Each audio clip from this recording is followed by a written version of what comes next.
President Dunphy, can you share some immediate plans you have in your role? Yeah, we need to move the city forward.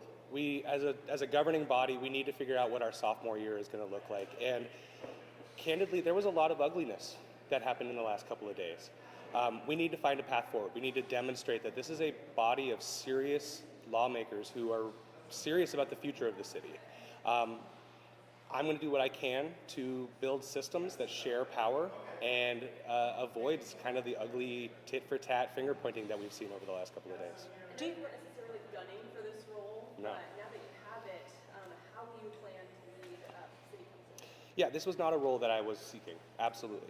But I accept it with as much humility and honor as I can, because I recognize how important this moment is. And our city council needed a path forward, and I'm happy to be that path forward.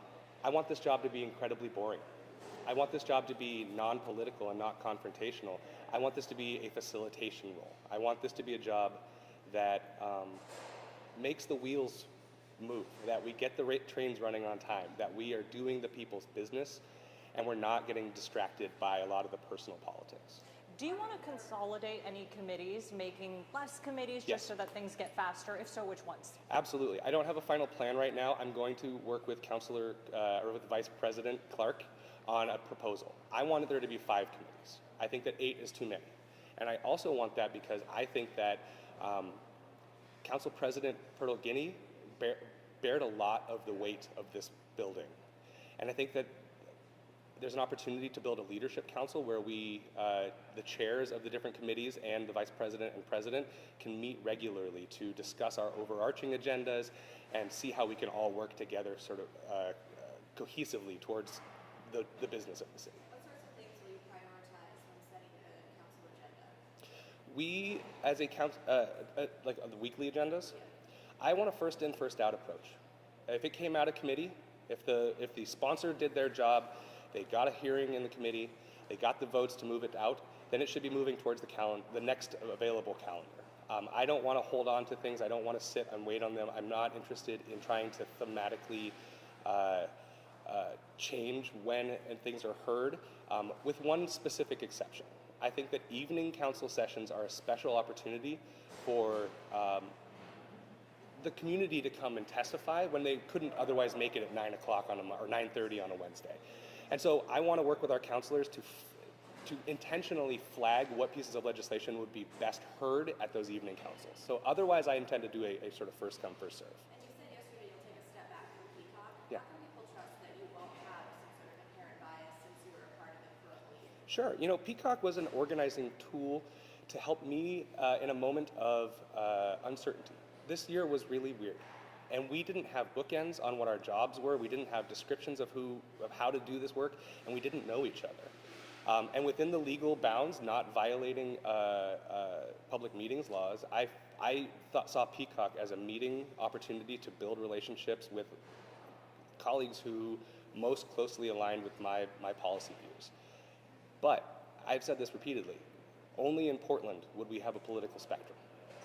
The most conservative member of the Portland City Council would be a screaming liberal in Texas. And so I look forward to working with all of my colleagues, and I have demonstrated over the last year that I can work with all of these colleagues. And I am taking this job seriously because I care so much about this city and the health of this body. I really want to see the City Council work. I'm not going to be compromising on my values. I still really care about the things I really care about. But I now have an additional responsibility to make sure that this city also works. You talk about the importance of working with all of the city councilors.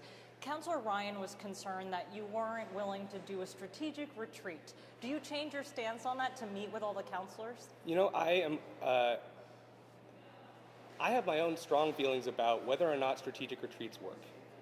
In my experience, and maybe it was because of different reasons, but they haven't been the most effective tool. And so that is why I voted no against it. But as council president, obviously the overwhelming majority of our council said that this is something we desperately want, and I will make sure that that happens, that it will happen as faithfully to what the sponsors have. But as I also said, I plan on sharing power in this role as much as possible. And so Councillor Ryan and Councillor Koyama Lane were the chief sponsors of this proposal, and I want to work with them to help them define what success looks like, help them define what the actual retreat will be, and do a lot of the pre-work with our council colleagues about what they want to see discussed in that. So I will make sure that that is an effective tool and we end up with a product that the entire council feels good about, even if we don't all agree.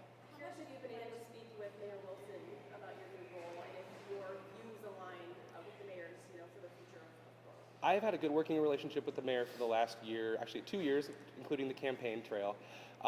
And we have a good, even when we don't agree, we work well together. This is going to be a challenging year for our budget, and we have to work closely together on shared priorities about where we're going to be cutting, because there's simply not a situation in which we're not going to be making budget cuts this year.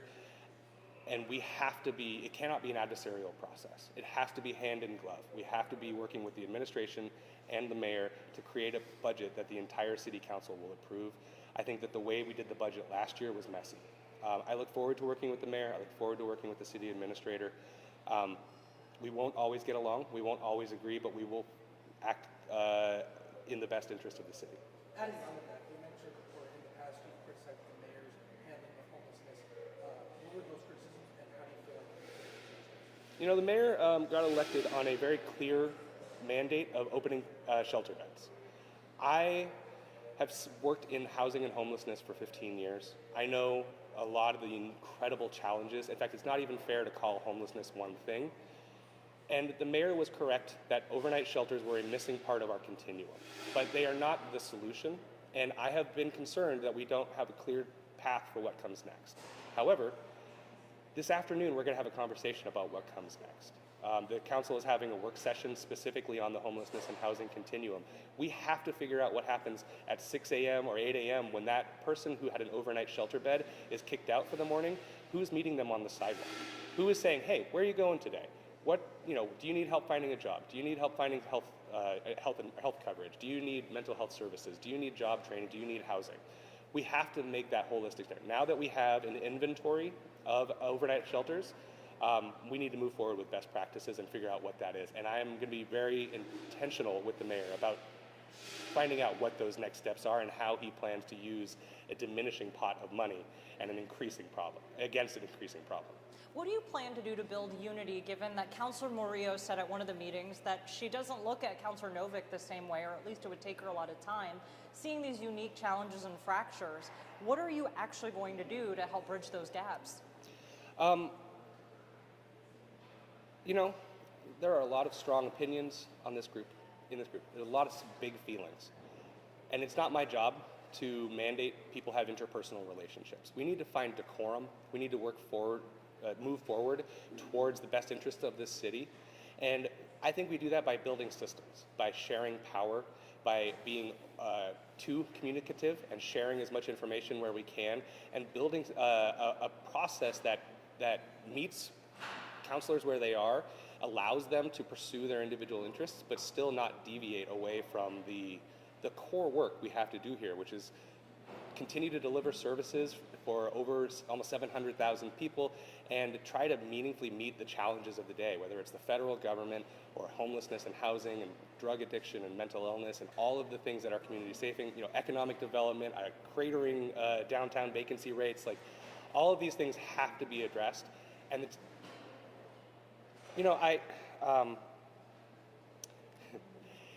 I played Dungeons and Dragons, and there's an expression in there that lawful good doesn't mean lawful nice. We are here to do the good work of the people. It doesn't mean we have to get along. We're not here to be friends. We're here to get things moving forward. But we have to find a path that acknowledges collegiality, acknowledges each other's basic humanity, and doesn't get lost in the emotions of the day, because ultimately we have a responsibility to our voters. Yesterday you said you needed a strong vice president that you were going to lean on. Do you feel like you have that with the mayor? I really do. Just first thing this morning, she and I got to go into some meetings, and already we're changing some things up about how the president and vice president show up. I cannot do this job on my own. This is not a job that I chose to do, and I refuse to allow it to drown me. I'm inviting the council vice president to every meeting. I want her CC'd on every email with me. This is a shared opportunity for power. And she's brilliant and deeply connected to the community and is really good in areas of things that I'm not so good at. I really look forward to working with her and her team to build something that feels good for all of us. Any policy-related items that you feel like immediately need to hit agendas? I mean, there's a lot, absolutely. And I have my own list of priorities. Part of my hesitation for wanting to take this job is I'm a policy nerd, and the council president doesn't get to do as much policy. But I'm going to continue working on some of those items, and I want to see the city council's agenda continue moving forward. We need to figure out what to do with this $21 million from rental services dollars, and how are we going to get that out into the community. We need to have a bigger conversation about permitting and how we spur economic development and how we get cranes in the sky, because we don't have any cranes in the sky right now. We have to address public safety and the federal threat from immigration enforcement and an increasingly tyrannical federal government that is shooting people in District 1. We have real challenges, and we have crumbling infrastructure. We have to figure out how we're paying for our roads. We have to figure out what is the long-term sustainability for the Parks Department. There is far more work to be done, and far more issues than we can ever actually realistically deal with in my 1 year that I will be council president, because I'm not doing this again. And it's going to involve the prioritization exercise that this council retreat will hopefully help us understand. Being that it went into 13 rounds of voting, a lot of Portlanders see this, no president for day after day after day. Do you feel like kind of the city council has fallen out of favor with Portlanders, and if so, how do you reach? You know, I don't think that most Portlanders are paying attention to the minutia, and I can tell you explicitly that people in my district of East Portland are not tuning into YouTube to watch a streaming 8-hour council session. They get the headlines for the most part, but I don't think that people in Portland really are paying attention. But we have to do a better job to demonstrate to those same people that actually it's worthwhile to tune in. And right now, we're not giving them something that is worth tuning into. I don't think, though, that the public should not have confidence in this process because it took a while for 12 different people to come to agreement. That's actually a really good thing. In my opinion, yeah, maybe 13 rounds is too many. Probably it was. I wish it hadn't gotten as personal and ugly as it had. It genuinely upsets me. But that is supposed to be how democracy works. If these decisions were obvious and easy, it wouldn't land on my desk. If these were an obvious decision to make, it would have been made before it came to me. And it means that there's real good debate to be had. And that is the beauty of this new system, is we have the most diverse council in every regard, and we have new voices and new perspectives on every issue. And I think that's really a good thing.